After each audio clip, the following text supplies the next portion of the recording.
बिस्मिल्लाहिर्रहमानिर्रहीम। व्यूअर्स, आज का हमारा टॉपिक है finding direction cosines and direction angles of a straight line. किसी स्ट्रेट लाइन के डायरेक्शन कोसाइंस और डायरेक्शन एंगल्स आज हम मालूम करना सीखेंगे। इस लिस्ट में जो हम क्वेश्चन सॉल्व कर रहे हैं वो लिखा हुआ है find the direction cosines and measures of the direction angles of the line L passing through these 2 points -342 and 4-57। इसकी डायरेक्शन कोसाइंस और डायरेक्शन एंगल्स मालूम करने के लिए सबसे पहले हम इक्वेशन ऑफ लाइन मालूम करेंगे और उसके बाद फिर आगे प्रोसीजर होगा, वो देखते हैं क्या है। इक्वेशन ऑफ लाइन जो होगी, equation of line through -342 and 4-57 is, याद है किसी को जी, x -3/4 ठीक था ना।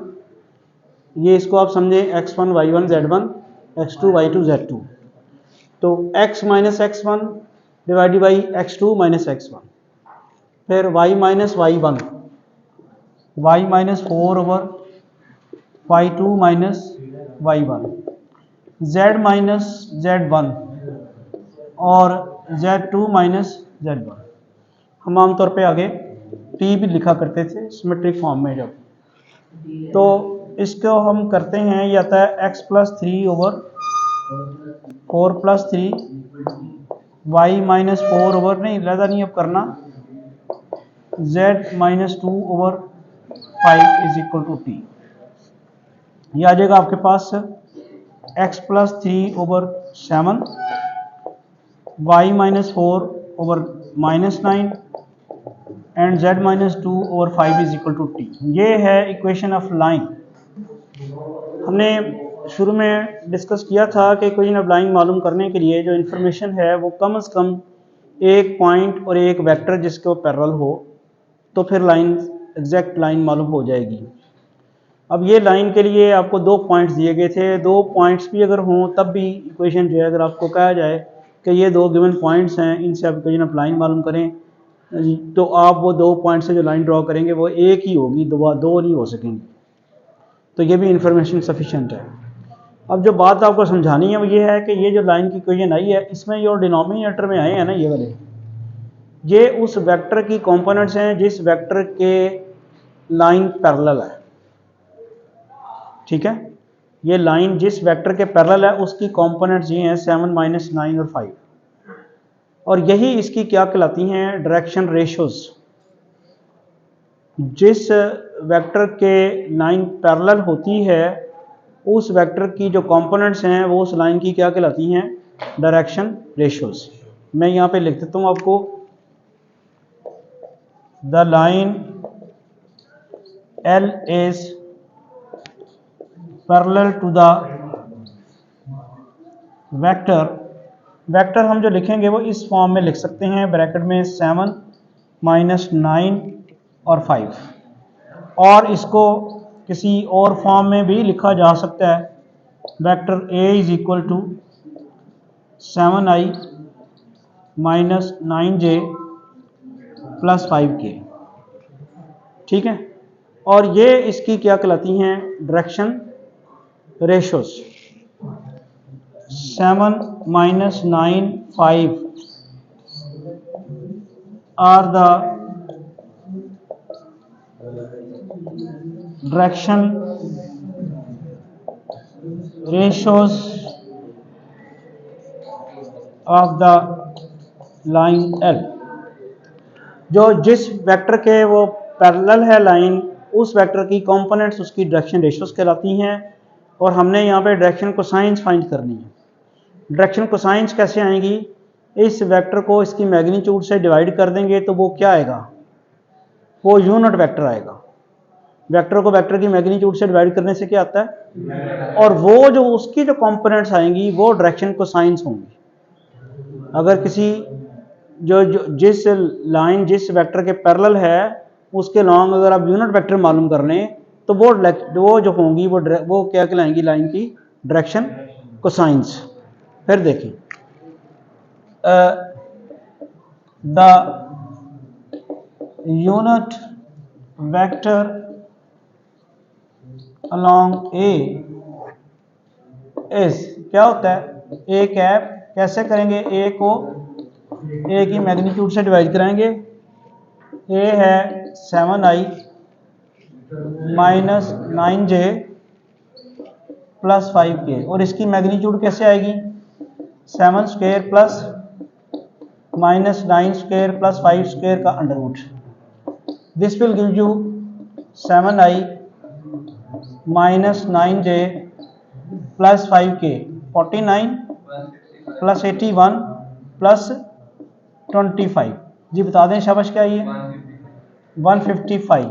तो ये आ जाएगा 7i minus 9j plus 5k और 155 अंडर रूट। अब देखिए आप बातें कर रहे हैं और फिर एक्चुअली तो एक क्वेश्चन नहीं करवाया जा रहा, आपको ये एक आर्टिकल समझाया जा रहा है। प्लस 5 ओवर ये कौन सा आ गया है, क्या ये जो वेक्टर मेरे पास अब आया है तो ये वेक्टर ही ना, और क्या ये उस लाइन के पैरेलल है जिस लाइन की हम बात कर रहे थे। ऑब्वियसली वही उसके पैरेलल ही है। वो वेक्टर ए जो था, ये जो लाइन है इस वेक्टर के पैरेलल है। अब हमने जिस वेक्टर के पैरेलल थी उसका यूनिट वेक्टर मालूम किया, तो यूनिट वेक्टर मालूम करते वक्त तो वेक्टर की डायरेक्शन तो वही रहेगी जो पहले थी, सिर्फ मैग्नीट्यूड वन हो जाएगी ना। वेक्टर की डायरेक्शन तो ए की जो डायरेक्शन थी वही इस ए कैप की रहनी है, और ए चूंकि पहले से ही पैरेलल था लाइन के, तो ए कैप भी लाइन के पैरेलल ही होगा। अब इस लाइन की जो डायरेक्शन कोसाइंस हैं जो उसने मालूम करने के लिए मैं कही थी, वो है 7 over 155 minus 9 over 155 under root, 5 over 155 under root are the direction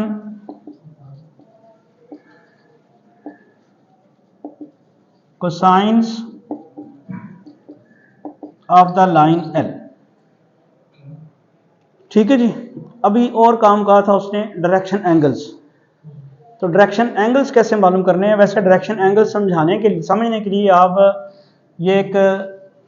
ये समझें कि 3 डायमेंशनल स्पेस में आप एक्सिस ले रहे हैं, ये एक्स एक्सिस, ये वाई एक्सिस और ये जेड एक्सिस। इसको ज़्यादा अच्छे तरीके से समझना है तो इस रूम का कॉर्नर ले लें। इस रूम के कॉर्नर से ये जो लाइन जा रही है ये एक्स एक्सिस, और ये जो लाइन आ रही है वाई एक्सिस, और वो जेड एक्सिस। अब मैं यहाँ खड़ा हूँ, ये पॉइंट है, ये जो यहाँ हम बनाना चाह रहे हैं ये पॉइंट, ठीक है। ये वेक्टर ए जो हमने अभी कहा था, आपको समझाना चाह रहे हैं कि डायरेक्शन एंगल से क्या मुराद है। ये वेक्टर जो है कोऑर्डिनेट एक्सिस के साथ जो एंगल्स बनाएगा पॉजिटिव डायरेक्शन में, वो हम अल्फा बीटा गैमा सपोज कर लेते हैं। मिसाल के तौर पे इसका एक्स एक्सिस के साथ एंगल अल्फा सपोज कर लेते हैं, इसका वाई एक्सिस के साथ एंगल बीटा, और इसका जेड एक्सिस के साथ एंगल गैमा। ठीक है। तो अगर कोई वेक्टर कोऑर्डिनेट एक्सिस के साथ अल्फा बीटा गैमा एंगल्स बनाए, तो cos alpha cos beta cos gamma जो होंगे वो उसके डायरेक्शन एंगल्स होंगे। ठीक है। ये अगर आप नोट करना चाहें तो लिख लें, direction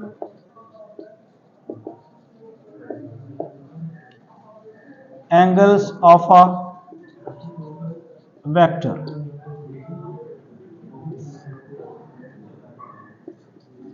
If a vector A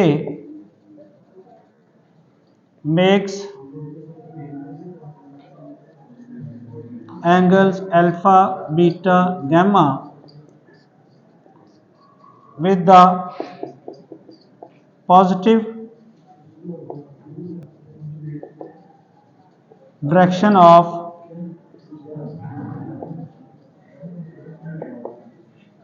coordinate axis, then cos alpha, cos beta, cos gamma are called its direction angles. तो अगर कोई वेक्टर अल्फा बीटा गैमा बनाए कोऑर्डिनेट एक्सिस के साथ, तो cos alpha cos beta cos gamma उसके क्या कहलाएंगे? Direction angles. अब ये जो डायरेक्शन कोसाइंस हैं बेसिकली इनका डायरेक्शन एंगल के साथ क्या ताल्लुक है? तो वो यहाँ पे ये है, if alpha beta gamma are the direction angles of the straight line L, then अब आप मुझे बताएं, मैंने एक वेक्टर के डायरेक्शन एंगल्स की डेफिनेशन लिख दी है, आप बताएं स्ट्रेट लाइन के डायरेक्शन एंगल्स क्या होंगे? एग्जैक्ट वही डेफिनेशन होगी। अगर if a straight line makes angles alpha beta gamma with positive coordinate axis, then cos alpha cos beta cos gamma are called its direction angles. अब direction cosines और direction angle के साथ क्या relationship होती है कि ये जो कॉस अल्फा है ये आ जाएगा 7/√155। इसी तरह कॉस बीटा जो आएगा वो आ जाएगा -9/, और जो कॉस गैमा है वो आपके पास क्या आएगा?